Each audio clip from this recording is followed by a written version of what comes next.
أنا في مشكلة كبيرة.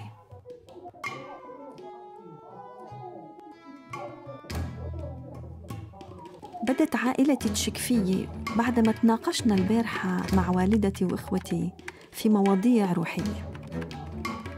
إن غبت لمدة لا تقلقين، الرب معي، هو نوري وخلاصي، فممن أخاف. What would make a young woman from a prominent religious clan in Saudi Arabia risk her very life? What would cause a man in Yemen to welcome two foreigners into his home? في المنام أنا شفت إنه 2 رجال أجوا لبيتي وجلسنا مع بعض وشربنا الشاي، وبعدين هذول الرجال كانوا يشرحوا لي نفس الكلام الذي كنت سمعته بالراديو.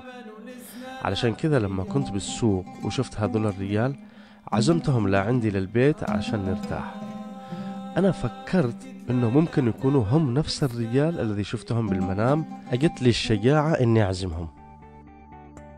What joins these two people from very different countries in the Arabian Peninsula is a hunger and a discovery.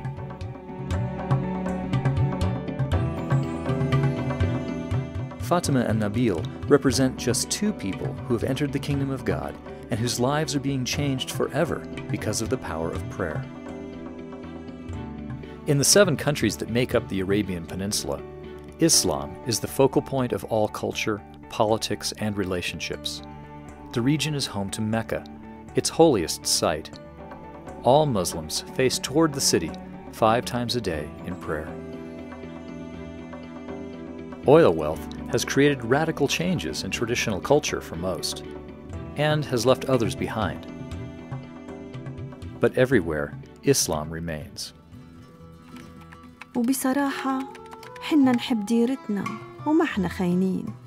كيف نخون وطننا وأهلنا الغاليين؟ Fatima began her spiritual journey as a response to the injustice she saw in the Islamic teachings of the spiritual leaders in her country.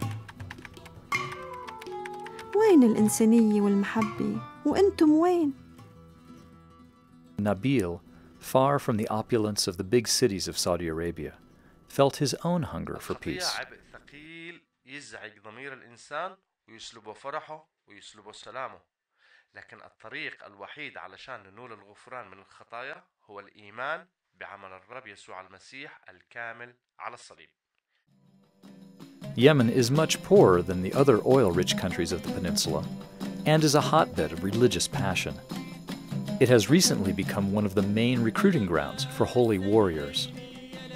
لما كنت أسمع الراديو حسيت إنه هذول الناس عندهم حل يساعدوني علشان أحصل على السلام، لكن كيف أتأكد؟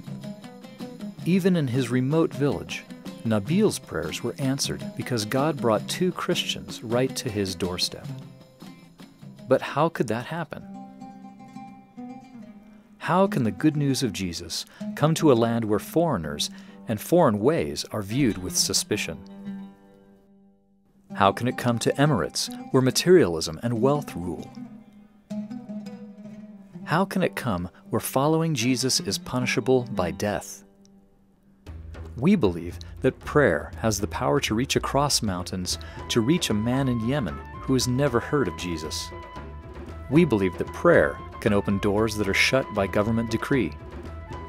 We believe that we are seeing things happen in the Arabian Peninsula that can only be explained as the result of years of prayer by faithful Christians who would not be deterred by news reports, by fear, and by the feeling that nothing was happening. God is up to something. ترى يسوع ربي هو أحفظ الحافظين ويعدل الموازنين وينشر المحبة بينكم يا مسلمين. For Fatima, her newfound joy in Jesus Christ led her to a martyr's death, killed by her own brother. But her testimony through her poetry and writings has been passed around the world to encourage others who want to know freedom. Nabil's story didn't end in martyrdom. He and his family now follow Christ, and he shares his faith with his community. Prayer is the common privilege of all Christians. It costs nothing except our time and our hearts. It can break open God's kingdom in places that seem impossible. For men and women and children in the Arabian Peninsula, its worth is far beyond measure. Just ask Fatima and Nabil and thousands more like them. God is calling us to enter into praying for the impossible, praying that women like Fatima and men like Nabil will find Him, even in the heartland of Islam. You can find more videos and information about how to pray on our website.